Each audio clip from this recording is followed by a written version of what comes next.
Starting our brand new project, and what we are going to be doing for this project is we are going to be making a landscape, cityscape, or a seascape in pixel art, and we are going to be reviewing foreground, midground, and background to do that, as well as properties of shading for this type of art.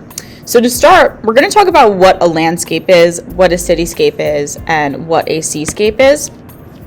A landscape is art that is basically of land. It could capture mountains, valleys, fields, forests, even have small bodies of water in it, and even a couple of people. So the important thing to note here with a landscape is it's pretty obvious the word land is actually in it, but we have a foreground, which is our grass and these wildflowers that are up in the front here, a midground, which is this kind of valley and mountain area, and then the background, which in this case is the sky.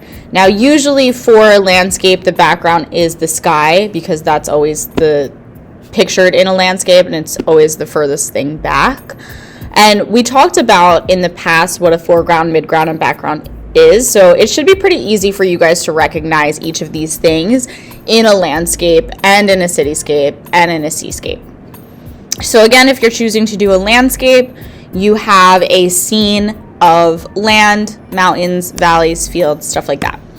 A cityscape is just city viewed as a scene. So what you have instead of a landscape is you have a city view. And in this case, we have the foreground, which are the buildings that we can see more detailed up in the front here. The midground, which are the buildings that are a little bit further away and a little bit less detailed. And then the background, which again, in this case, is the sky. So if you remember what we talked about when we did foreground, midground, and background, we talked about how things in the foreground are bigger and more detailed, and then things that are in the midground or background are smaller and slightly less detailed. So that's important to note when you're creating yours.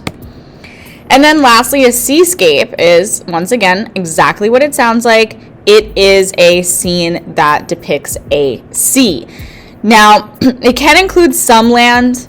It can include, some mountains, some rocks, things like that. But it's mostly of a body of water. And it doesn't necessarily need to be a sea or ocean. It could also be a lake, a river, as long as the body of water is taking up most of the picture. If it wasn't taking up most of the picture and we had a lot more rocks here and just the water maybe over here, that would actually make it a landscape. So the biggest difference between a land and a seascape is that the ratio of water to land. So in this case, we have mostly water and then some land. If we had some water and mostly land, then it would be a landscape. So once again, foreground here, we have the rocks up front. Our midground is actually the sea, and you can also consider this kind of like trees and mountain bush over there, midground. And then the background in this case is, once again, the sky. So common theme between a landscape, a cityscape, and a seascape is that the sky is usually used as the background. So to incorporate shading in this, we are going to be working with mainly one or two colors just to make it a little bit easier. As we talked about before, shading exists everywhere in the 3D world. Light and shadow are what makes us appear 3D and not flat. When we are trying to make art of something that is 3D, like what you did with the pine cone, or like what you did with the still life, and like what you're doing with your escape scenes, you must incorporate shading because all of these things are from real life. And because they're from real life, in real life, they actually have shading because they're 3D. So here's an example of a pixel art landscape. So we have the sky with a nice setting sun here and some clouds in the sky. And then we have some layers of land, and it's getting darker as it goes out because the sun is reflecting on each of these layers of land. So again, for our project, we're using pixel art to create a scape scene of our choice. So you can do a landscape, you can do a seascape, you can do a cityscape, and we're incorporating shading with value. So once again, in this one, we have a shining sun, and it is reflecting onto the land, which is getting darker and darker as we get to the foreground, which is further and further away from the sun. So to get started on this, we're going to open up pixel art.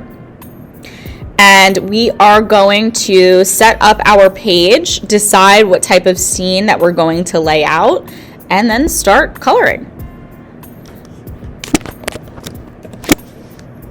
Pixel art. This is the pixel art homepage. You guys did work on pixel art last year, so you should recognize this.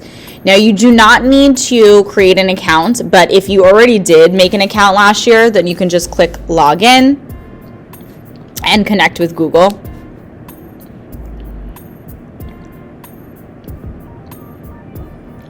I'm just going to choose my school one.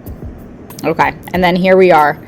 So this is my account that I've had for a while. So I have people on here that I already follow and stuff like that. You can do some exploring in the gallery and things like that to get ideas. But our main one is we're going to click the start drawing in the top right corner. So once you get into pixel art, it will show you this kind of like step-by-step guide of how to use all of the tools, which is great for if you actually forget how to use those tools. So you can go through all of those. Okay. Now I'm going to start with a pretty big canvas and just click new drawing. Okay, here we go. Now, I need to decide first if I'm going to do a landscape, a cityscape, or a seascape. In this case, I'm going to be choosing to do a landscape. And the first thing that I want to do is I want to set up my scene. So I'm going to set it up by adding some sort of horizon line in there. The horizon line does not need to be a straight line. It's okay if it's not a straight line, but we do add a horizon line in there because that's what separates the sky from the rest of the ground. So I'm gonna make this color. Okay, so I used this bucket tool to make the sky this kind of pinkish salmon color. And then I'm also going to do a slightly darker version of this for this bottom part. So already I have a lighter version of this color and a darker version of this color, so I'm already incorporating the value in there. And you know what? Let me actually make this line more of a reddish instead of black. Okay. I'm also going to add some more hills in this background too. And I'm going to use the bucket tool to make these even lighter. Oops. And do this for the closer ones. Got this, like this, that. Now already I'm seeing some shading in here, right? I'm already starting to see that I have my lightest spot, which is up there, and then my medium spots, and then my darkest spot, which is up in the foreground. And then I can start to add some other things. So I'm going to add a circle in, let's say, this color, white. And let's move it up a little bit. And this is going to be actually my, oh, hold on, I want to undo that. This is going to be my sun. So I'm going to fill it with this color also. Just add that.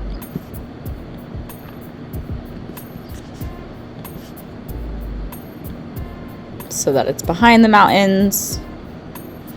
And then I can start to add some darker details in the front. Maybe I will make a tree. Like so. Obviously, I'm going to spend a lot more time on this and make it more detailed. But this is just for now to show you kind of how to get started on this and how to build the background. And then really take your time building these parts and drawing in there. Okay, and then obviously when I'm not done, I do want to make sure that I save it. That's really, really, really important. So I'm going to save this as value landscape. And only I can edit it. And right now I'm just going to make it unlisted because I'm not done with it and I want to save it. That is super important because when we come back to pixel art next week, you want to make sure that it is saved, because if it's not saved, then you're going to have to start all over again. So making sure that you save that drawing is really, really, really important.